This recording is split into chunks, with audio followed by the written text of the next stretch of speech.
साथियों, हमें आंध्र प्रदेश के तेज विकास के लिए नए इंडस्ट्रियल कॉरिडोर्स और हब बनाने होंगे। इसके लिए सरकार अरवक्कल और कोप्परती को आंध्र प्रदेश की नई इंडस्ट्रियल आइडेंटिटी के रूप में डेवलप कर रही है।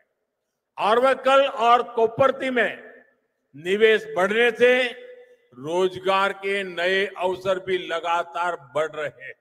మిత్రులారా, ఆంధ్రప్రదేశ్ వేగవంతమైన అభివృద్ధి కోసం మనం కొత్త పారిశ్రామిక కారిడార్లను మరియు కేంద్రాలని సృష్టించుకోవాలి. ఈ లక్ష్యంతో ఆంధ్రప్రదేశ్ ప్రభుత్వం ఓర్వకల్ మరియు కొప్పర్తి ఈ రెండు కొత్త పారిశ్రామిక కారిడార్స్ ను కూడా గుర్తించి అభివృద్ధి చేస్తుంది.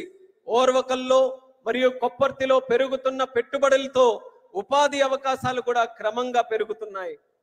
साथियों, आज दुनिया भारत को 21वीं सदी के नए मैन्युफैक्चरिंग सेंटर के रूप में देख रही है। इस सफलता का सबसे बड़ा आधार है आत्मनिर्भर भारत का विजन। हमारा आंध्र प्रदेश आत्मनिर्भर भारत की सफलता का एक प्रमुख केंद्र बन रहा है. మిత్రులారా, నేడు ప్రపంచం భారతదేశాన్ని 21వ శతాబ్దానికి ఒక తయారీ కేంద్రంగా చూస్తుంది. ఈ విజయానికి అతిపెద్ద పునాది మన ఆత్మనిర్భర్ భారతదేశం యొక్క విజన్. ఆత్మనిర్భర్ భారతదేశం సాధించడానికి మన ఆంధ్రప్రదేశ్ ఒక కీలక కేంద్రంగా మారబోతుంది. साथियों, कांग्रेस सरकारों ने आंध्र प्रदेश की क्षमताओं की उपेक्षा करके पूरे देश का नुकसान किया था. जो राज्य पूरे देश को आगे लेकर जा सकता था, उसे खुद अपने विकास के लिए संघर्ष करने की नौबत आ गई. మిత్రులారా, కాంగ్రెస్ ప్రభుత్వాలు గతంలో ఆంధ్రప్రదేశ్ సామర్థ్యాన్ని విస్మరించి మొత్తం దేశానికే నష్టం చేశాయి.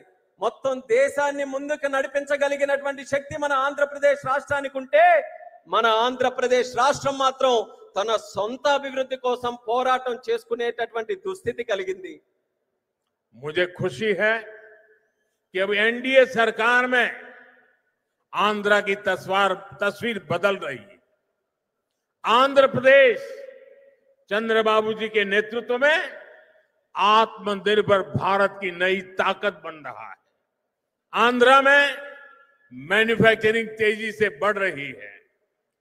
నాకెంతో సంతోషంగా ఉంది.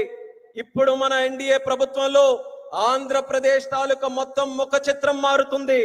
ఆంధ్రప్రదేశ్ మన ముఖ్యమంత్రి చంద్రబాబు నాయుడు గారి నేతృత్వంలో ఆత్మనిర్భర్ భారతదేశానికి ఒక సరికొత్త శక్తిగా అవతరించబోతుంది. ఆంధ్రప్రదేశ్ లో తయారీ మరియు తయారీ రంగం కూడా శరవేగంగా అభివృద్ధి ఈ రోజు చెందుతున్నాయి. निम्मलुरु में एडवांस नाइट विजन फैक्ट्री का आरंभ रक्षा क्षेत्र में आत्मनिर्भरता प्राप्त करने की दिशा में एक और कदम है. इस फैक्ट्री से नाइट विजन उपकरणों, मिसाइलों के लिए सेंसर और ड्रोन गार्ड सिस्टम बनाने का भारत का सामर्थ्य बढ़ेगा. यहां बने उपकरण भारत के डिफेंस एक्सपोर्ट्स को भी नई ऊंचाई देंगे. और अभी ऑपरेशन सिंदूर में तो भारत के बनी चीजों की ताकत हमने देख ली है.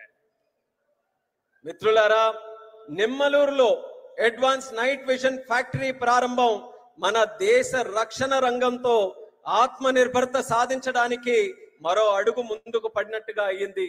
ఈ ఫ్యాక్టరీ భారతదేశ నైట్ విజన్ పరికరాలు, క్షిపణుల కోసం సెన్సార్లు మరియు డ్రోన్ గార్డ్ వ్యవస్థలను తయారు చేసే సామర్థ్యం మన దేశానికి పెంచబోతుంది. ఇక్కడ తయారు చేసిన పరికరాలు భారతదేశ రక్షణ రంగ ఎగుమతులను కొత్త ఎత్తులకు కూడా తీసుకువెళ్ళడానికి మన అందరికీ కూడా దోహదపడతాయి. అలానే మన భారత రక్షణ రంగం తాలూకా శక్తి ఏంటో మొన్న జరిగినటువంటి ఆపరేషన్ సింధూర్ లోనే మనం అందరం కూడా ప్రత్యక్ష సాక్షిగా మనం అందరం చూసాం. साथियों, मुझे खुशी है कि आंध्र सरकार ने कर्नूल को भारत का ड्रोन हब बनाने का संकल्प लिया है. ड्रोन इंडस्ट्री के जरिए कर्नूल और आंध्र में फ्यूचरिस्टिक टेक्नोलॉजी से जुड़े कई नए सेक्टर्स का विकास होगा। और अभी मैंने कहा ऑपरेशन सिंदूर में ड्रोन्स का कमाल दुनिया को भी अचरज कर गया है। आने वाले समय में कर्नूल ड्रोन सेक्टर में देश की ताकत बनने वाला है।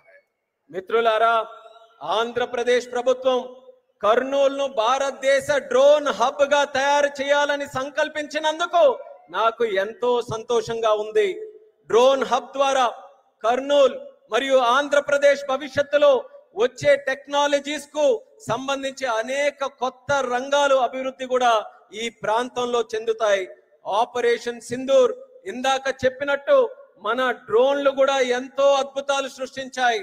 ఆ అద్భుతాలను చూసి యావత్ ప్రపంచం అంతా కూడా అబ్బురుపోయిందని గర్వంగా తెలియజేస్తున్నాను. రానున్న రోజుల్లో కర్నూలు డ్రోన్ రంగంలో దేశానికే గర్వకారణంగా నిలవబోతుందని తెలియజేస్తున్నాను.